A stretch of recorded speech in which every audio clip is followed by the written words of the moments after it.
introduce myself and everything. No, but we don't have anyone who wants to do that. Okay. Yeah. I'll use my. Yeah, used to you lead. Over there. I mean, I could lead. You want to do it? Right. Supposed to. You're supposed to? Let's go, please. You're supposed You to? gonna lead on? Yes, sir. Okay. If I can do it from here. Please stand.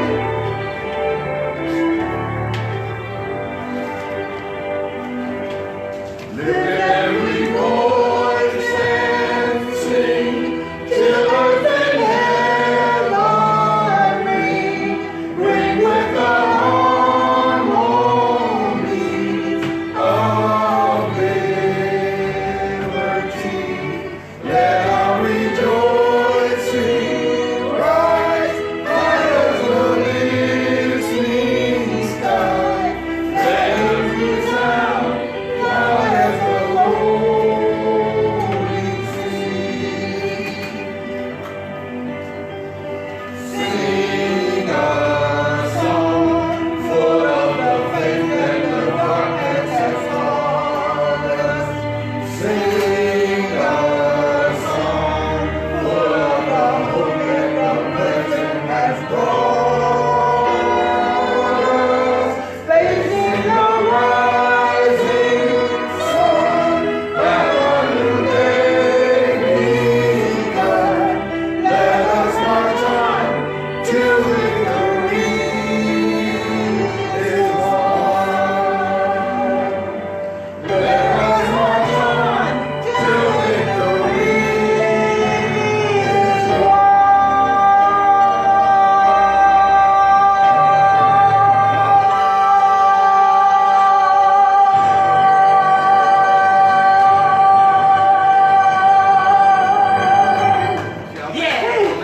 Black power! Black power! Black power! Black power! Black power! Black power! Peace, peace, peace, peace.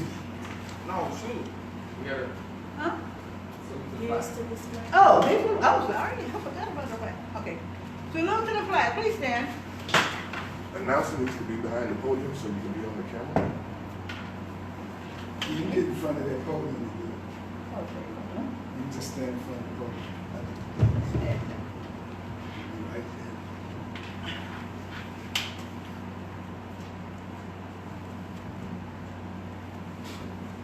Yeah, so you can see. Let's get over to your left a little bit. A little more. There you go. All right. Okay, all right. Salute to the flag. Please raise your right arm. Repeat after me. Here's to this flag of mine. Here's to this flag of mine. The red, black, and green. The red, black, and green. Hopes in its future bright. Hopes in its future bright. Africa has seen. Africa has seen. Here's to the red of it. Here's to the red of it. Great nations shall know of it. Great nations shall know of it. In time to come. In time to come. Red blood shall flow of it. Red blood shall flow. Historians shall write of it. Historians shall write of it. This flag of mine. This flag of mine. Here's to the black of it. Here's to the black of it. 400 millions back of it. 400 millions back of Whose it. destiny depends on Whose it. destiny depends on The it. red, black, and green of The it. red, black, and green of it. Oh, flag of mine. Oh, flag of mine. Here's to the green of it. Here's to the green. And women shall dream of it. Young men and women shall dream of it. Face shots and shells for They it. shall share for it. Maidens shall sing of They it. shall sing of it. Waving so high. Waving so high. Here's to the whole of it. Here's to the whole of it. Colors bright and bold of it. Colors bright and bold of it. Pleased is my soul with it. Pleased is my soul. Regardless of what is told of it. Regardless of what is told of it. Thanks to God for giving it. Thank God for giving it. This great flag of mine. This great flag of mine. Black power! Black power! Black power! Black power! Black power! Black power! Peace, please be seated. Okay. Now, it gives me great pleasure to welcome to the podium our first speaker. Oh. Yes, sir. To welcome to the podium our introduction to our minister, Raheem Sased Acton. Please welcome to the podium. Thank you, thank you, thank you. For the record, Black power is only the power to define, the power to develop, and the power to defend that which is in the best interest of Black people.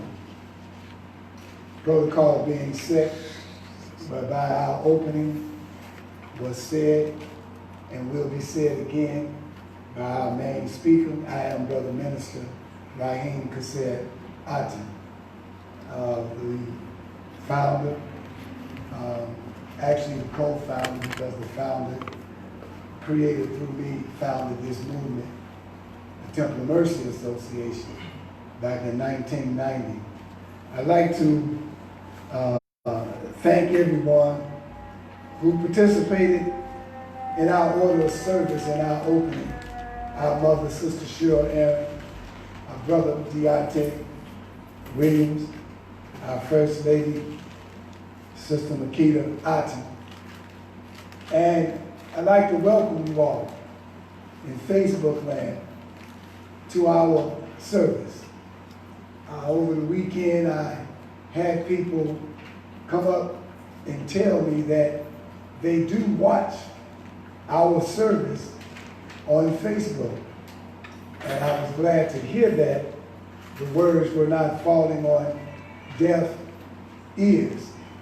And so that is a blessing, because to be just frank with you, we don't get up here just because we want to speak and let you know that we know more than you, or we know as much as you, or anything like that. No, this movement was set up by God to warn our people, to tell our people the good news, and to reconnect our people to the Creator of the heavens and the earth and the universe. That is our duty. That is our job. That is why you see us behind this podium. Also, this movement has a very fine record of what we call the transfer of power, the transfer of energy. And what do we mean by that? Well, in order to keep anything going, you have to pass it down. If you don't pass it down, then it dies with you. All that you knew, know, said, and done goes to the grave with you. And by this movement being a movement dedicated to the observance of God, God just gave us that assignment to pass it down. And we've passed it down to many. Minister Omari, our co-founder, can share with you that we've had ministers by the name of Minister Denise Hanford, Sister Minister Denise Hanford, Brother Minister Vincent Bibbs. And if you're out there in Facebook land and see their names on Facebook, they have abandoned their post. Brother Minister Amon McWilliams. Don't let me forget Brother Minister Omari. Who else? I think that's Brother Minister Anthony Ellis. Who else? Brother Minister King Solomon. Let me keep, is there any more? I just want to name them for the record, that you can see that we're doing our job, whether they're doing their job or not, we're doing our job. That's between them and the Creator after we do our part. And so as we move forward in doing our job, passing down God's word to others, passing the baton to others, and continuing as long as we're alive to pass it to others. Why do we do that? We do that because we believe that the word given to us by God is for us today. And most of the warnings that have come through us have happened. And if you keep listening to this particular program, you will hear revelation of those different warnings. We're in it now, some of the things that we were warned of. But today, we have for you, and will on the second and fourth Sunday, continue to bring up to the podium those that are, what would I call them? People being trained and taught the way of the Lord, the way of God, the how to channel into the ether and into the universe to be a vehicle that can be used by the creative force, by the creative energy. And one of those people today is the young man that you are about to hear, that you have heard at least 3 or 4 times this year, maybe even more. But my point that I'm making is that every time you see him at this podium, just understand that he represents the days to come. He represents the movement in itself continuing in what we were sent here to do. And you will see others right behind him coming. So brothers and sisters, if you listen to his last lectures, you will see that God is using him. You will see that he's learning that the more you humble yourself, the more God uses you. The less you humble yourself, another God uses you. And so, as God endows him with the energy, I'm going to call him to this podium, and I need you all to receive him with a warm round of applause. Brother, youth minister in training, Brother Tahaka Jaja Shakur. Give it up for him.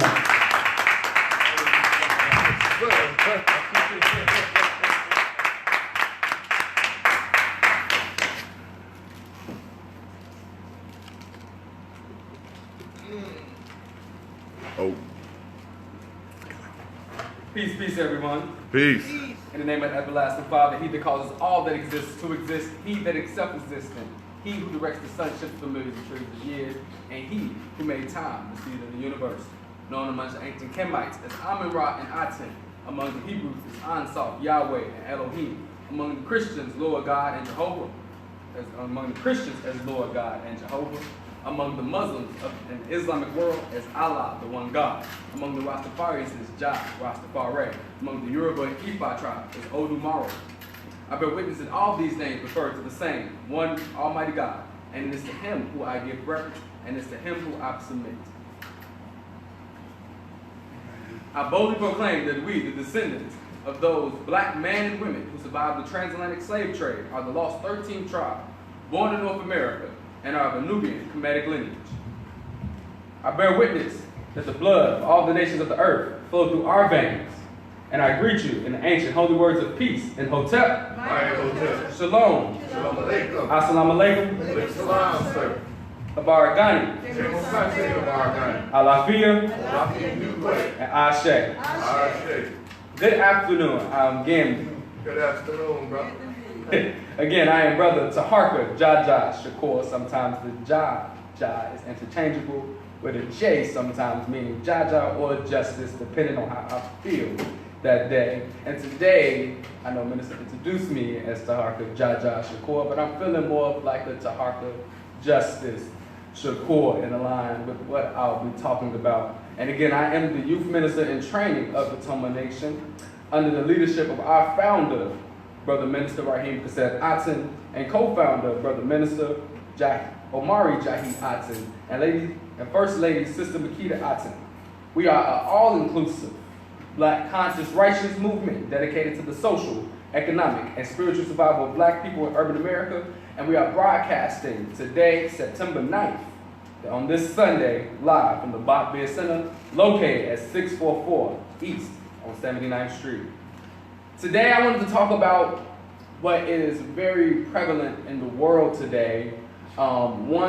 We in Chicago, have gotten news recently that our current mayor will not be re-running for office. While that is cause for celebration, it also brings an air of devastation when it comes to black people. And the reason why I say devastation, because now we have so many more people throwing their hats in the ring when it comes to us, who will be the next mayor of Chicago. And I say devastating because we as a people have not been able to come up with a pertinent leader in our community to lead the black community as so-called, say, the mayor. So my lecture will be based upon taking over our politics and ending the violence in our community, and how those two things equate with each other. So, as we know in the temple, minister brought it to us a few years ago. I wasn't in the temple at the time, but I've definitely studied over it. When it comes to having our own communities and our own mayors in a certain block radius in our communities. With that messaging, I really want to just even sit down with the people who are all running for mayor, because they all come from different neighborhoods. They all come from different backgrounds. And we even had more people, even more recently, State Representative LaShawn Ford is throwing his hat in the ring as well, on top of Amira, Dorothy Brown, Willie Wilson, Jamal Green. I can't remember the other young man's name currently, but there's another young man who's running. And then there was another sister we just met at our Garvey event. I mentioned Dorothy at our Garvey event, who's also running. And then people are trying to say that a Shayla Butler should run as well. And she's kind of feeling that nudge. So with that, there's so many different people who's running, which would definitely divide us even further, where we all be like, well, I like that person, or they have a good strategy, or they have a plan for Black Chicago and then for Chicago in totality. I see that as a problem, and it can become very devastating, because then if we are so divided as Black people who we want to get behind, whoever the enemy or our oppressor or whoever Rom endorses, because he knows that we see him as an enemy. So whoever he puts out, because obviously he's going to put someone out, even if it's not somebody who's already Black. I meant to, Lori Lightfoot, that's another name. The names of all the Black people who's running for office keep popping in my head because there's so many of them to even keep count. So whoever is endorsed by Rahm Emanuel, who is endorsed by President Obama, who endorses people, who will be endorsed by, let's say, Pritzker to be the mayor of Chicago, that person, whoever that be, will have a upper hand when it comes to winning the election. Because the Black vote will be so divided amongst ourselves that percentage of our vote would not matter when it comes to it. Well, somebody might have 0.9% of the vote. Somebody might have 3%. Dorothy Brown might get 4% or something. And then we're dividing 30% amongst ourselves with those people. And then that other 60%, where that 30% could have been put behind one person to really get them into office, is now divided amongst 10 people, and we ain't getting whoever was backing our agenda. 12. Thank you. It's 12 people. Thank you so much. The 12 people that it will divide that number. Now, when we think about politics, and Minister talks about it so much, we are not yet to see politics do something for Black people, and it makes no sense for us to put all our energy into joining their game of politics.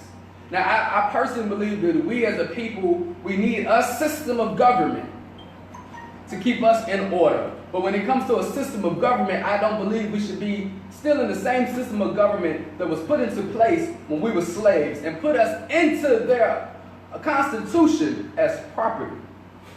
What sense does that make for us today, when we'll always be their puppets and when we'll always be their property, to play into their game of politics, besides creating our own game? If we don't even want to call it a game, since I'm using the reference as a game, have our own game to play instead. We realize that we are the best in everything that we get ourselves involved into when it comes to their sports, even though they're originally our sports, but when they have their leagues, when Black people get in it, we dominate it. I remember when the Black Hawks won the Stanley Cup, and one of the most prevalent players happened to be that big Black guy that was on their team, and they got rid of him immediately after because he was dominating the game, and they didn't want to put him on the forefront or anything. But I watched that cup that year. I watched every game that man played, and he dominated. We talked about tennis, and just the other day, the U.S. Open, what's that? Thank you, finished. And Serena Williams was playing against a Japanese sister who looked to be kind of mixed, but she was still a Japanese sister. And she was Blackanese, thank you. She definitely her father was definitely black. They kept on showing him in the audience, he definitely was a black man. So we dominated. You had a black woman from America and a black woman from Japan. The whole world had to watch these two sisters play their game. I don't gotta go to football. I ain't gotta go to football, or I ain't gotta go to basketball. Because just in the last finals, there was two teams that was predominantly black playing against each other. It might have been light skin versus dark skin, but it was still two black teams playing against each other. So, what am I saying? They love to pit us against each other, first and foremost. Is one way you can look at that, is they love to utilize us and then pit us against each other for their entertainment. Yeah. It seems like we are the biggest form of entertainment. You can take that all the way back into slavery, where they used to have certain holidays and certain games where they get us really, really drunk and have us fight each other almost to death for their entertainment.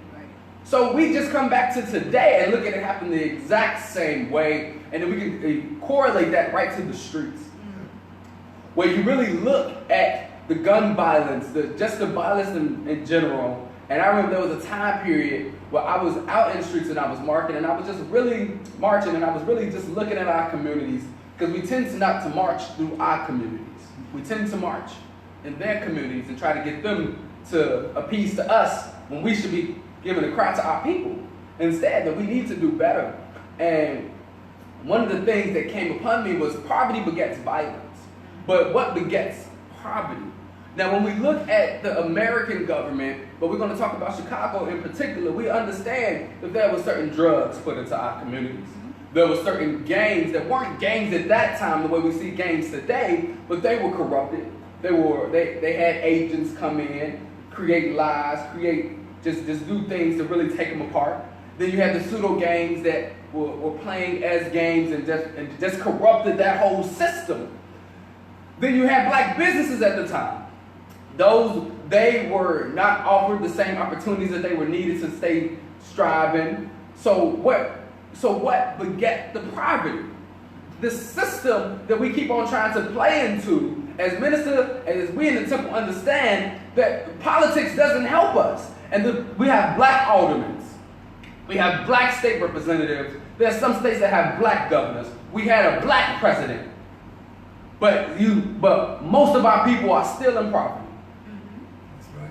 So what system that we are buying into when it comes to this political arena of America, when it comes to following their U.S. Constitution, their Bill of Rights, what does that do for black people?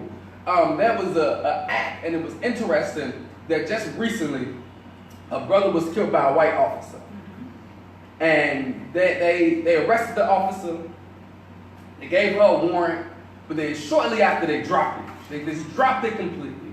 And Brother Rizza Islam, I was looking at his Instagram video the other day. He's one of the student ministers in the Nation of Islam. And one of the things that he stated, he was like, are we forgetting the Cause Act of 1669, where the master was able to kill the slave if it was by accident, or they can prove that it was not on purpose and it wouldn't be called as a felony, they just throw it right under the rug. And the last time I checked, they never changed in the Constitution that we were property. They never changed that we were, that they gave us a 13th and 14th amendment, but then even in their amendment, they say, well, if you have a record, if you get arrested by us, you are a slave. Another thing that makes you a slave, if you're in debt. So most black people, we in debt in some way. We owe student loans, we got credit cards, we behind in rent. So what does that make us? Slaves. Now, when we equate that to that act in 1669, are we still yet slaves? So when we are murdered, by, let's say, the police, or just even white people in general, who seems to be our master, who were so-called the master race in America, the longer we are attached to this system, and we so-called call ourselves American, and give reverence to their Constitution, their Bill of Rights, they can do a purge that they are already doing to us, and it will be legally and constitutional according to their Constitution, because we're just property. It's the same as them burning their house and getting insurance. And when we look at it that way, we start to really see that politics can't save us. Because whoever they put in that office, whoever we elect into that office, into their system, will not do right by us. They cannot do right by us because the law does not allow them to do right by us. Harold Washington, a wonderful, beautiful man, had 4 years in office. What was he able to do for Black Chicago? Nothing, because the aldermen kept that man in the gridlock those entire 4 years. So he was not able to move on anything. So even if you have the spirit, if you have the energy, if you have the spirit to move things forward for Black Chicago, for just Black people in America, for just Black people in the diaspora, let's not go onto the continent and just see how corrupt the continent is with Black people in the face of things. Again, we have become more European than the Europeans. We have to understand the colonization that Africa went through and how their leaders are almost as bad as some of our Black leaders here in America. Because for some reason we want to give in to master. We want to appropriate their culture, and to us we want to be lighter. You go to all of the islands, they all bleaching their skin. They want to be as close to the white man as they possibly can. And that is caused because we've taken their God. Their politicians, their government is formed on Christianity. We all understand that they came to this country with Christianity as America. They used Christianity to dominate the world. When you look at the Crusades, the Crusaders, they was pushing Christianity. And they went around this entire world pushing Christianity on the world. Now, they was giving us their God, what their God looked like, what they felt their God position, what they put on their spirit. So when they have their forms of government, it is based on what they believe to be based upon their God.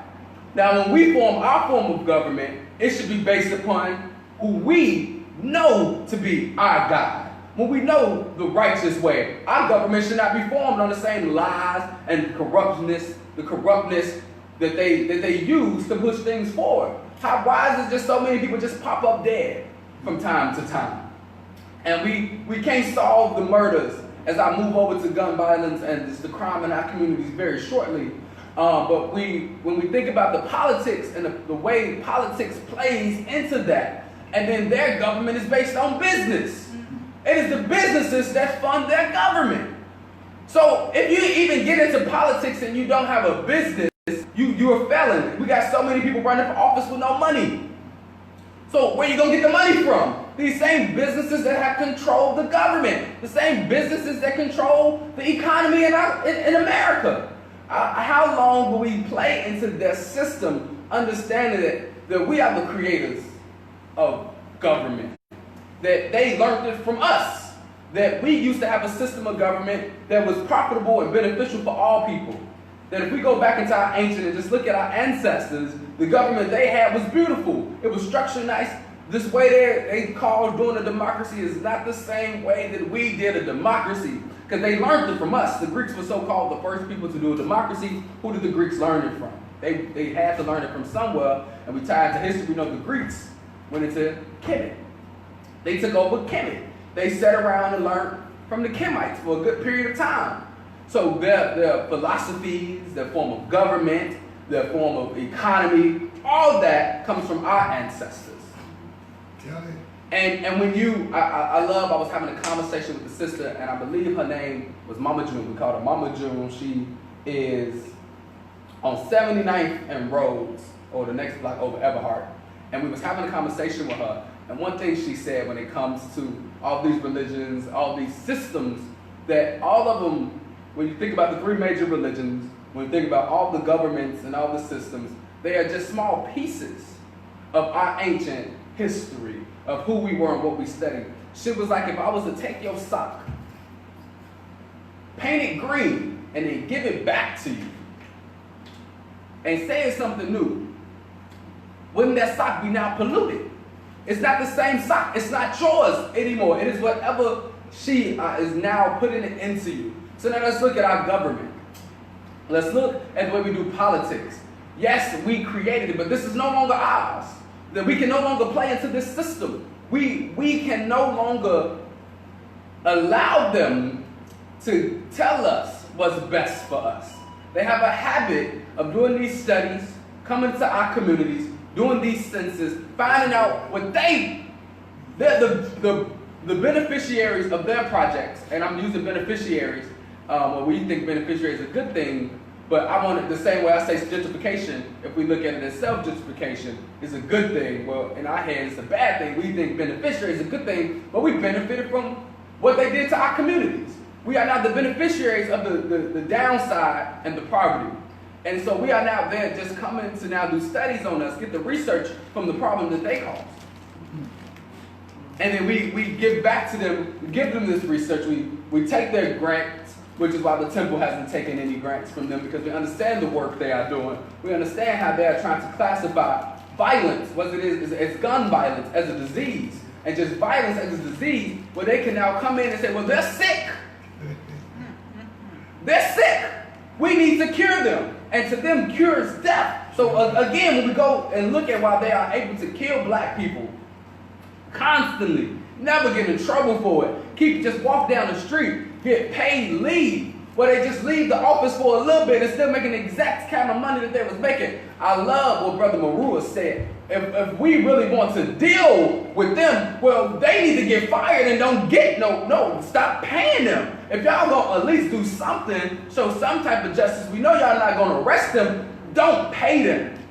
At least don't pay them. And when we look at those different systems and how our people buy into it so much, that we are now taught on we have to vote.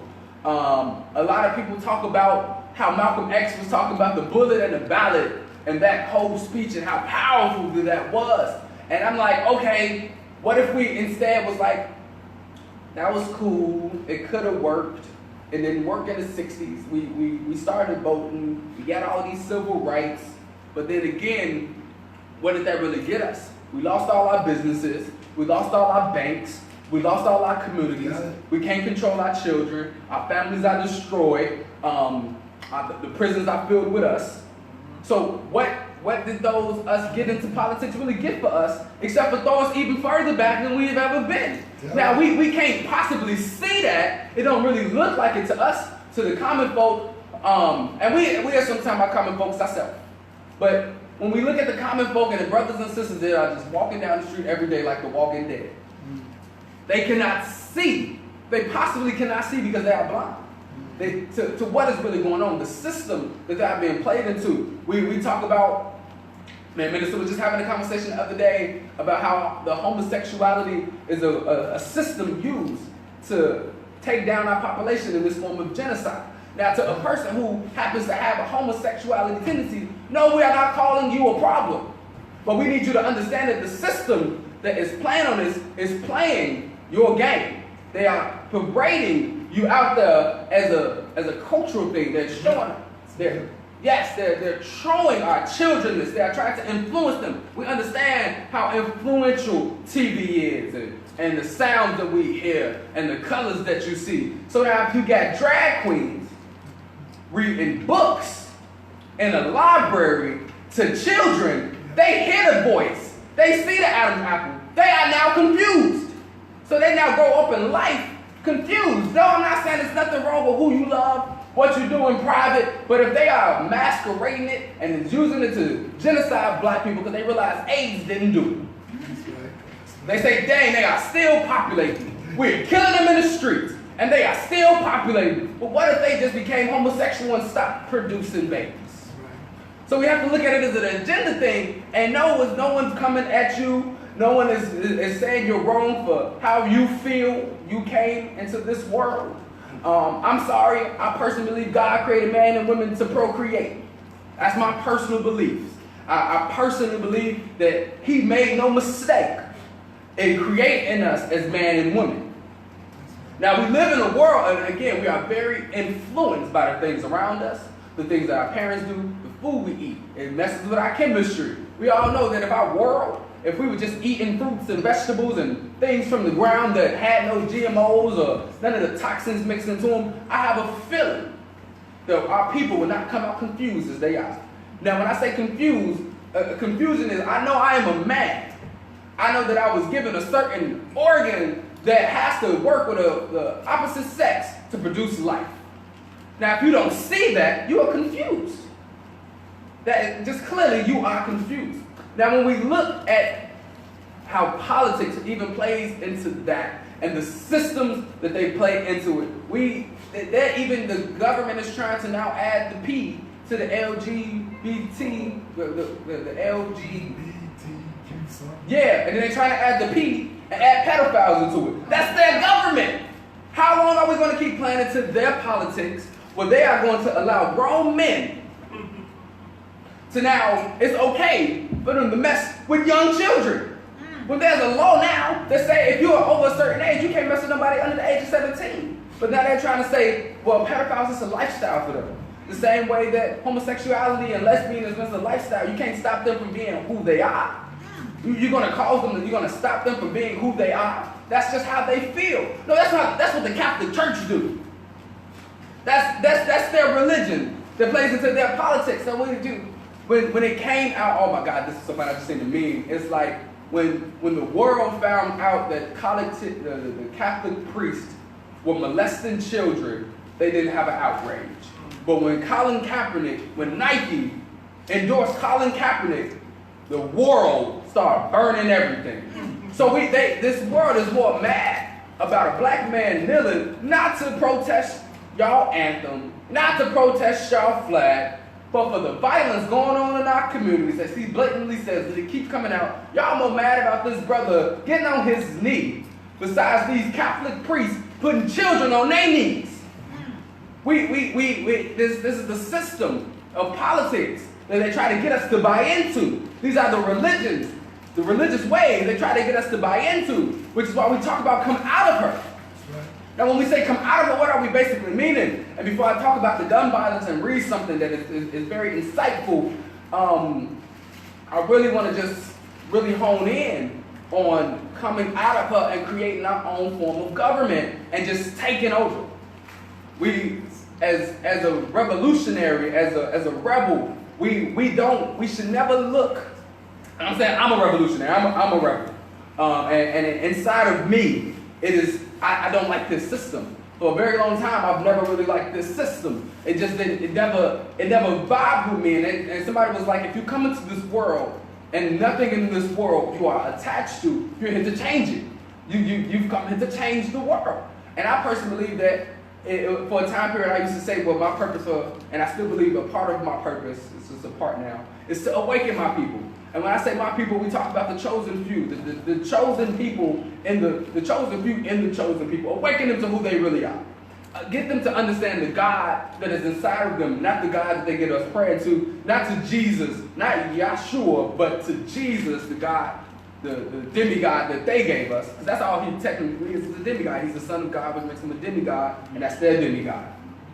That's the Jesus that they put on us. Well, there are now some people in black churches saying Jesus and God is one. But we're not going to go into that.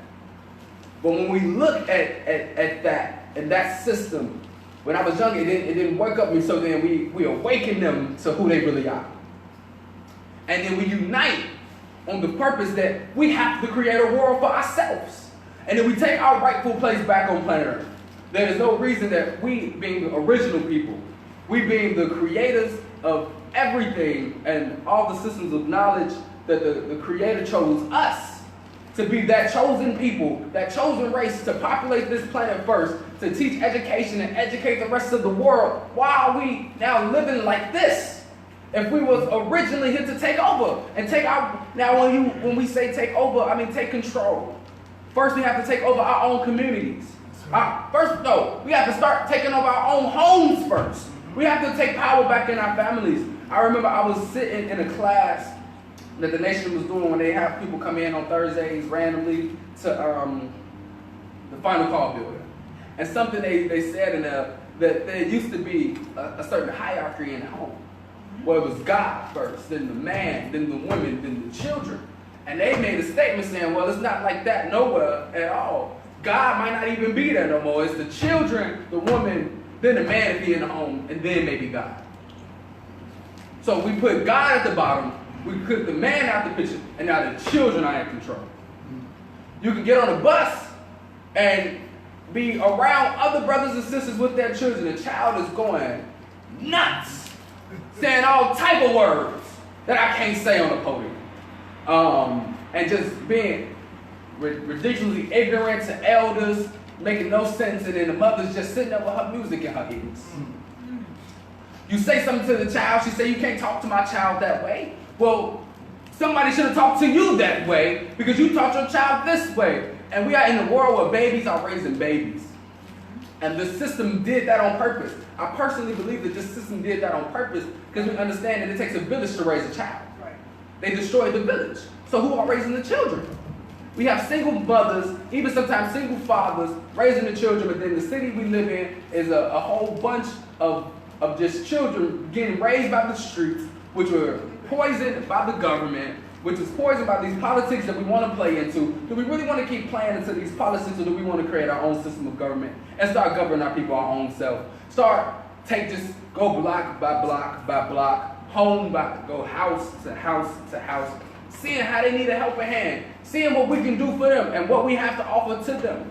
It is beautiful that a place like this exists called the Bach Business Center, which is a nice mecca of progress for black people in this city. In this neighborhood, this building alone has dropped the violence. The next door building, and who knows how it happened, but a fire happened in the building, which made the drug dealers all move.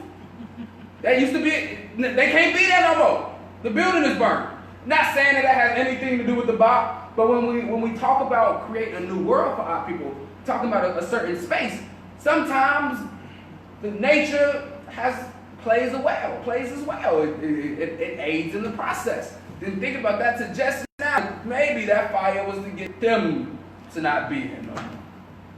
Now they had to move.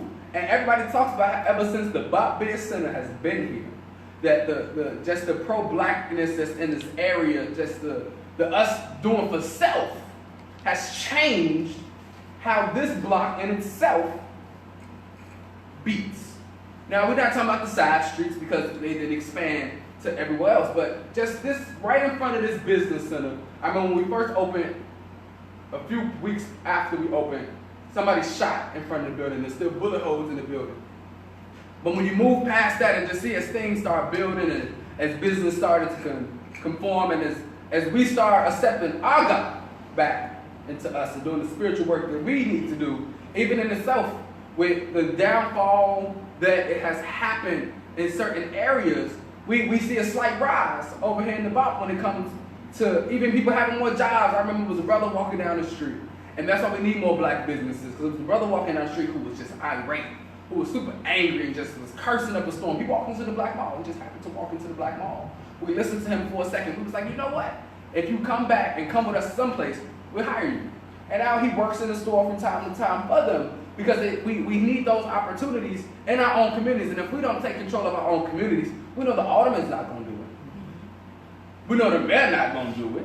We know they're not going to give us money to fund ourselves. But we know we have access to money. If they talk about our spending power, it's trillions of dollars. What are we doing with those trillions of dollars? Let's stop spending it with everybody else and start spending it with ourselves and start building with ourselves. Because if that's just spending power, what do we have saved? What do we have invested as the black people in total for us to start building our own communities again? So I just want to wrap over into just read something, a few things, and then just build on that. When we talk about how did we get here, I know I mentioned it a few times as I was speaking, but how did we get here with the gun violence, with politics, and just where we are today? So I'm just reading some points that was put together for me to study, and I really think that we should take some time to really hear some of these things that's in here as I wrap around and coming into the conclusion after this. I'm pretty sure this will get me through it. The root of the problem. To find the source, you must get to the root. The root of a plant are ugly. It's time to get to the ugly truth, because all of this was by design. Again, I just was talking about that poverty begets violence. What begetted the problem? What did this system do? Set up hundreds of years ago to make sure that black people are in the situation they are in today. You got to see the design in it. Now, when we talk about even current history, just Chicago alone, we just can go right back to the 60s.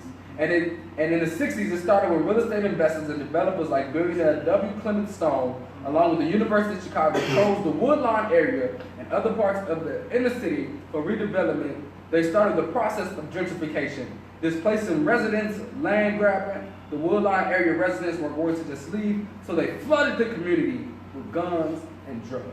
Crime went up, property values went down, and the rest is history. So they want to move us out of our communities. They purposely want to raise the violence. They personally put these drugs, they know that do to our people's mind. And I'm starting to get really sad when you sit on the train or you sit on the bus and you hear a brother or a sister talking to themselves really, really violently, like telling people to get away from them when there's no one blatantly around them. What these drugs did to our people, it's ridiculous. But then they're going to talk about how they just leave the trains with the guns and just so-called the black people just having to run across these trains, or there's a truck randomly left somewhere, or the police are literally just doing business with our people selling them guns. We understand that this system is completely corrupt. Again, we go to when they have this system built on corruption, and this is just one of my personal beliefs. We're in the temple don't believe this. It's something I personally believe, that the Jesus they give us is equated to the devil, just in my mind, right? Because the way that they use their religion, the things that happen in this world, if we look at the Christian Bible, God let the devil play his game on earth.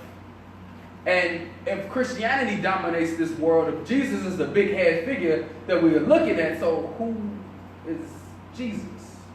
Is it the same Jesus or Yahshua that was on this plane of existence 2,000 years ago that was righteous, that walked a certain way, that has the parables in the Bible? Or is it the Jesus figurehead that they're using to dominate the world? Now, they used Jesus and said that Jesus gave them manifest destiny, but they need to go around this whole world imposing themselves on this world. Didn't Satan use that same, isn't that his tricks, to use his people to do that? So who is really the God that this world is serving? Right? So even these pastors and people who believe they are pushing righteousness, they do some of the most unrighteous things. They follow some of the most unrighteous teachings. Again, some people say that Jesus is God. Didn't Satan want to be God for a time period? When God told Satan that this creation you would even have to bow down to, he was like, I'm not bowing down to them. I'm not going to bow down to them. I'm going to get them to bow down to me instead of you. They're going to bow down to me instead of you. So where are we at now? We are giving reverence to Jesus. Some people don't even say God. They always just say Jesus in Jesus' name. And in the name of Jesus, Jesus take the wheel. Who's in power? Is it Jesus or is it the Creator? Because in the Bible, Jesus said, I am not my Father. But they are saying him and God are one. So we ignore the God inside of us. We ignore the connection inside of us, which is something that would allow us to be righteous if we realize what's inside of us. But we tap into a more outer entity that itself is not righteous. Again, look at the world. Look at America, which is based in Christianity. And what's their anthem? or on the back of there, "In God we trust." What God are they talking about we trust in? Because if they're trusting a certain God, and their God allowed them to do slavery, to gun us down in the streets today, to systematically disenfranchise black people, I don't trust that God. And you hear so many things about how can we serve the same God that our oppressors serve, because they're praying to keep us slaves, we're praying for freedom. You got to answer one of those two prayers. So how can we consistently be praying to the same God or giving reference to the same energy when we understand that we got to hear the way it is? So then we can again look at the projects that happened in the 90s, like the Stateway Gardens, the Robert Taylor, the Ida B. Wells, Rockwell Cabrini Greens. When a decision was made to redevelop that area, the families were displaced intentionally in areas where the opposing gangs were located, thereby increasing gang violence in the new targeted areas for redevelopment. We bring that up to about, I still was in high school, I just got into high school, where they closed down certain schools and forced, again, this happened in my time, when I was in high school, that they forced these two schools, and then they had that big old case where that boy got hit, and it was on video with him getting hit in the back of the head with a 2x4. And it just went, that went viral, and it was like, how did that happen? What took place? They displaced our people. They forced two different tribes to come together and really destroy that. Today is Inglewood, West Garfield, Auburn, Gresham, and South Shore. They have moved very far in the whole South Shore movement because they have coined that place to be Terror Town. So everybody's moving out of Terror Town, but then they're buying up South Shore, creating it to be a whole different area with the Obama Library coming over there, being in that whole area. They want it. So the violence is going to keep getting higher and higher. So we decide to leave. Our elders get out of there. Our parents get out of there because they can't take the violence anymore. We don't own property. The people doing the violence, the young folks out on the streets, they don't own nothing. So if their parents move and such, they got to leave. Or they just going to get arrested and they just... You see, they building these Walmarts, turning these Walmarts into holding centers. A lot of Walmarts are being closed randomly. Somebody was having a conversation with me and it was like, don't you see how they closed all these super centers and they reposition them? I just was watching the Kingsmans, the Golden Circle, that movie, and it was something funny that they turned all the arenas, all the big major stores into places where these sick people could come. And they got sick because they was doing the drugs. And the drug caused a certain thing, it caused them to go crazy, then to be paralyzed, then to just die. So the president was like, well, we get to deal with we win the war on drugs. All the people doing drugs are going to die because the drug was poison. And so just looking at that, I was like, man, they could definitely do the exact same thing with Walmarts and do that same thing to us if they wanted to get all together, put us in this place, and just keep us there. We see they did it with the immigrants. We are like 3 steps away from being those exact same immigrants in our own communities if we do not do the things that we need to do to take over our communities, to take back our communities, and put us back in our rightful place, even in self in our communities. I've been teaching this self-gentrification thing. I've been talking a lot about how we need to self-gentrify. And me and Minister was having a conversation just this morning about me having this spirit of wanting to take over. Me having this spirit of, I see that building across the street, and I can already see what it can be. I sit inside this Bach Bed Center and see what this building could be. I walk down my street and be on the bus, and I can see what if only we took over and took control of our neighborhoods, what they could be. And just with that, we have to really think about that for just a second of what could they be, what could they go, how do we allow ourselves to come so far away from our Creator? From nature, from just in general, because you go back in history, they always giving reverence to the ancestors, they're always giving reverence to the Creator. I believe every time a person opens for business, that they should be doing a prayer. Every time you start something new, you give reverence to the ancestors, understanding that you could not be here without them, understanding that the Creator created them, and you are that vessel, you just have to be their representative at this time. If we do not give reverence to them, why and all should they do it? We don't give like, I just was at the African Fest, and it just so rained the last day. And I was joking with my the vice president of my company about, man, somebody pissed off the ancestors. somebody pissed off the gods, because it's funny that it's raining like this because they didn't. I was like, I bet you they didn't do libations this morning. I bet you ain't nobody really give effort, and whenever somebody perform, they thank God. We see it even on major stages. Even though they learn our things, they still practice a lot of the stuff that we used to practice better than us. Then every time they got a thank you speech, they mention their God.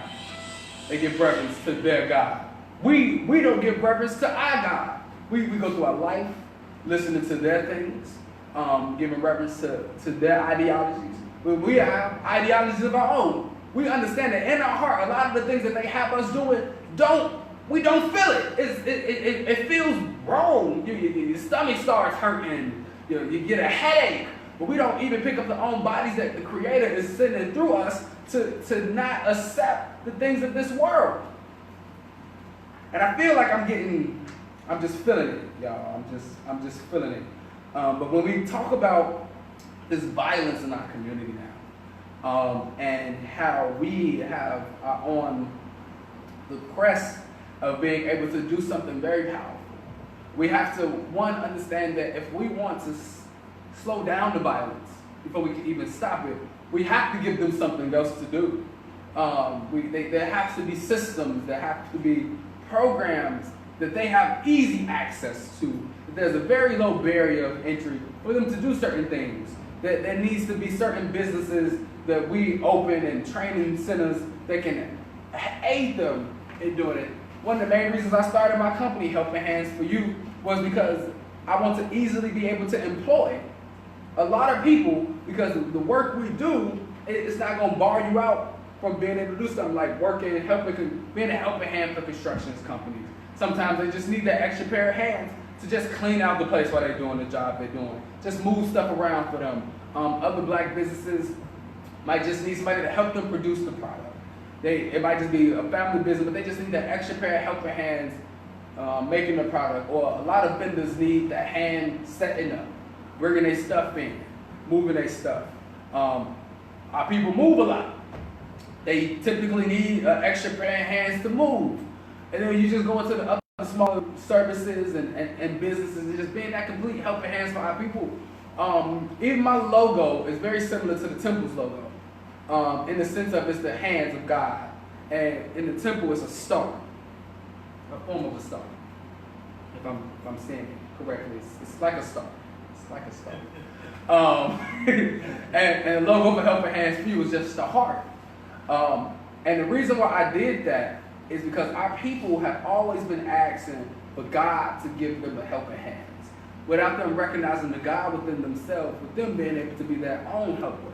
So creating the world to see that you can help yourself, that you can be that helping hands that you've been looking for. Even though we are helping hands for you, now we help you so you can help others. And that is the spirit that we really need to move in with. As I just come to a close very shortly, I just think it's time for us to really take over our communities. And just quickly, again, as I mentioned, it takes a village to raise a child, and they destroyed our village. Today, we have to come together and set aside our religious and our philosophical differences, that we may come up with a real plan that will make some real changes that can be seen and transform our communities. This talked about a village concept, and it really changes because this was something that was going to give to churches and have churches kind of institute. But we can now look at just businesses doing the exact same thing. The business owners. I personally think that if the business owners and the entrepreneurs start seeing building a system similar to how they built their government, that it was the businesses that was able to fund the politicians. But now if they have a righteous understanding moving forward, and understand that it's to give back to the community, because we won't rebuild in our communities. So they won't come into this whole thing with an unrighteous mindset if we get them to see the bigger picture of it and just look at business owners similar to like the Black Mall, creating the co-op for the community to really buy into, and then those co-op, the members of that co-op can then expand. But just if I was just to read this real quickly, you chart out a 4-block radius around your business, or hub. 4 blocks north, south, east, and west, and claim that area and act as a mayor. So we don't need to get into their politics. All those people who are running for mayor, of all 12 of those, what if you just went right into your community? Just started programs and say, I'm gonna be the mayor of this part of Chicago. And then sit down with those other people, it's like, how can we change our communities ourselves? Walk the village, get to know them, compile a mailing list. So we're now doing our own census. We're doing it for ourselves. We now, and I tie something into this for Helping Hands for You, because now when I put my original think tank together for Helping Hands for You and how can we be a helping hand, what was said, what came up in it is my process, how we need to just go to every door. And whoever answers, ask them, how do you need a helping hand? What do you see that you need help with? And then we talk about what we do and how we can be a helping hand to them. So if businesses just took that concept of serving their community, like truly serving and seeing what their community needs, seeing how they need to, then we can go forward. And then it says if there's a church or organization in your village, set up a meeting to work with them. If there's other black businesses in your community, you need to work with them. Like the Helen Salon right down the street. Then the vegan restaurant on 909. The Black Mall right down the street. The jerk spot, the cleaners. You work with those businesses. You get them to come together and talk about how you are going to move forward. And as the mayor, you delegate 6 members of the other businesses. Because they say members of your church. But we're going to say of the other businesses to be the commissioners in that same area. So now we really look at that. And then from that you create the departments of youth, public safety, for seniors, for health, for education, and for economic development. Y'all the businesses in that community. So y'all already got the economics, so then you just bring in the other people that's going to start the youth programs in your community. That's going to worry about the public safety and go patrol and do the hospitality patrol in the communities. To really be like, okay, we're not the police, but trust me, if you get out of hand, we know how to handle you. We're not going to kill you, but we might break your leg for a little bit. We might break your leg. Then we talk about our seniors. Our seniors need just small services from time to time done for them. They might not be able to go to the grocery store. Well, we go to the grocery store for them. They might not be able to cut their grass. They might not be able to clean something up. We come in and be that helping hand that does that for them. We know health is really bad in our community. So we have classes. We show them the things that they need to do in our community to get health. We start opening up health food stores in that same area, so now they can come to that place and get healthy foods and get the things that they need to be healthy. We come together and find all the nurses and the doctors who are either retired or just got out and can't find a job. We found one of these buildings and just start treating our people inside of them. And then down the line, we'll have the funding to have our own hospital if we have the economics and the business owners moving this forward. And we have to just start educating our own children. We cannot let the oppressor educate them anymore. We cannot let them, let me change that. We cannot let the oppressor miseducate them anymore. And then you just start doing events in the community. You meet with the block club presidents as the business owners. You meet with the block club presidents. Well, my business is either coming into your community or already in your community. And this is what we do. Can we work with you to have programs to bring the people in the community out? So you already went to meet the people. Now you're having events for the people to come to. And a lot of people wonder why the community don't show up to their events because you're not in the community. That's right. Then you get somebody to go to play into their system. So you get somebody to go to their CAPS meetings. You get somebody to go to their alderman's meetings. So you see what the community in itself is worried about, what they're targeting on. So now you can change that around, and now you work on it. Because you know the alderman is going to put it down for a little bit and not really focus on it. The CAPS, they hear their problem, but they still won't come to your community and kill somebody next week. So we deal with it. Then we create the jobs. We're the business owners. Now we have a way to pay you to do other stuff. Now we're opening more businesses. Now we're creating jobs. We have the direct sales. And then we teach those classes. We teach them how to do sales. We teach them how to be entrepreneurs. We teach them how to start their own businesses. We might not have to create a job. We can create business owners instead on top of creating a job. So we're creating jobs for them to work, and then we're aiding them in creating their own business. And then we do the unity walk with other businesses, the other organizations. Even if the churches then now get in line, we do it with the churches. And that, so in closing, in the last 5 minutes of me as I come down, just take a breath. We're tasked as a people. I'm talking to you guys out there in Facebook land and to us sitting in this room. We're tasked as a people to now get over ourselves. I love that there was a sister, and her whole thing, she had a company called Get Over Yourself. It's a curse word in it, but I'm just gonna say get over yourself.